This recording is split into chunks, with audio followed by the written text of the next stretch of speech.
Europe wants a domestic lithium supply chain, but ambition only matters if projects can actually get built. So is Savannah now moving from promise into execution?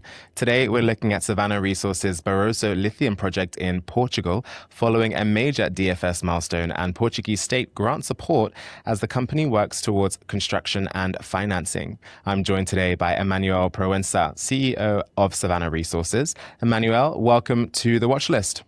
Thank you, Ricky. Pleasure to be here today. Thank you for joining us. So tell us, Emmanuel, Savannah has had a strong 2026 so far, starting with the Portuguese state grant and followed most recently by the DFS on the Barroso lithium project. What were the key findings from the DFS, and how does the grant fit into the overall financing plan for the project? Well, that's a very good question. So a DFS is always a very important moment for a project like ours. It comes together with our first reserve statement. So out of the 39 million tons of resource and on top another 35 to 62 million tons of additional exploration targets, the first 20 million tons are now converted into a reserve.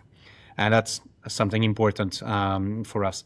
On top, the DFS also shows how solid the project is from a cost competitiveness perspective. We're looking at a project that is developed from within Europe, in European territory, with European legislation, putting a really high bar in terms of environmental compliance.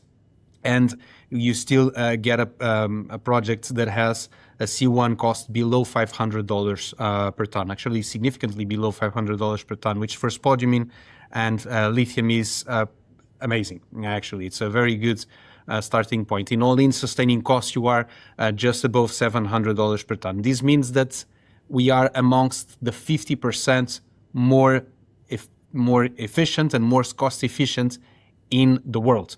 That's a very good position to be in. And this also comes at a time, as I mentioned at the start, when Europe is actively trying to reduce reliance on imported battery materials and build more resilient domestic supply chains. Barroso is already recognized as a strategic project under the EU Critical Raw Minerals Act. So the question now is how quickly that strategic value can translate into development progress. Looking ahead, where do you see Savannah Resources over the next 1 to 3 years, and what value creating opportunities are you most excited about for shareholders? Well, let me tell you a bit about the first part of the question first. It is very true that both Europe and other economic blocs are trying to do their best in order to capture some part of the lithium battery value chain. We are just part of that, and we are evidence that Europe has started actually delivering and is delivering. We are not the only ones. Calibre in Finland has done it. It is also clear that action is happening when we got that grant that you referred, Ricky.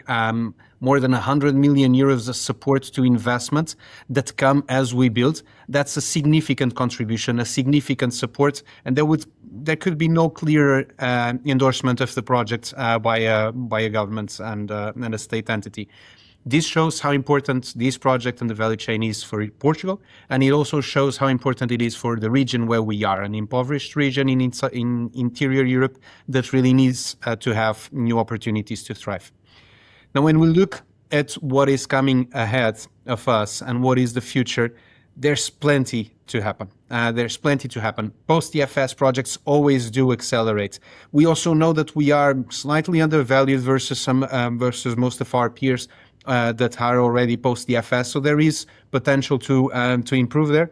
And with actual delivery of the project, you will have certainly more value materialization. Just to have an idea, Ricky, if we were in production at current price levels, at current market conditions, only with the first phase, we could be delivering as much cash flow in a single year as we have of market cap right now. So there is plenty of additional value to be delivered. We have said that the DFS is only for phase 1. There are 3 phases in the future of the project. It's a great project to be part of, and we're really looking forward to delivering it. We're humble because we know that there's a lot to be done yet, and we have a big responsibility at hand, but we're here to deliver. So this sounds like a project moving through a critical stage, strong technical validation, government support, and a clear role in Europe's lithium supply chain, with financing and execution now becoming the key focus. Thank you for your time today, Emmanuel. A pleasure. Thank you. Once again, that is Emmanuel Proenza, CEO of Savannah Resources. For more information on the company and the Barroso Lithium project, visit savannahresources.com. That's all for this episode of The Watch List. I'm Ricky Lee. Make good choices today.